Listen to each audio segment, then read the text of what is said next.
Rusiya prezidenti Vladimir Putin Moskva neft emalı zavoduna hücumu hələ şərh etməyib, çünki uğursuzluq çox ciddidir və kimin günahkar elan edilməsi bəlli deyil.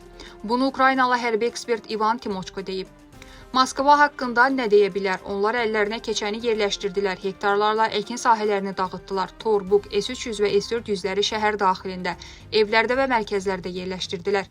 Əslində o Ruslarla ünsiyyəti çərçivəsində bunu şərh edə bilməz. Aydındır ki, onlar hələ ki günahkarı təyin etməyiblər deyə o bildirib.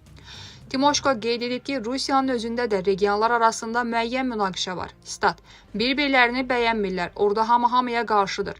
Eyni zamanda hamı anlayır ki, eyni çərçivədədir. Lakin Kremldə belə bir daxili anlayış var ki, müharibə artıq Putin üçün qələbə məsələsi deyil. Putin rejimi və Rusiya siyasi elitasına birbaşa təhlükədir. Söhbət daxili debatdan və ya Rusiya cəmiyyətinin əhvalını sınayan müəyyən elitadan gedir. O, Putinin yoxluğunu qəbul etməyə mənəvi cəhətdən hazırdırmı? Statın sonu.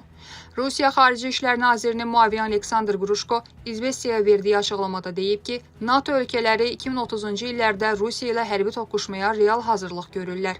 Ukraynanın işğalının öyrənilməsi mərkəzinin rəhbəri Pyotr Andrushenko isə bildirib ki, hazırda Rusiya payıza yaxın başlayacağı gözlənilən kütləvi səfərbərliyə hazırlaşır. Dəyərli izləyicilər, ölkə və dünya gündəmi ilə bağlı xəbərlər təqdim etməyə davam edəcəyik. Öz fikirlərinizi şərh bölümündə qeyd etməyi unutmayın. Sağlıqla qalın.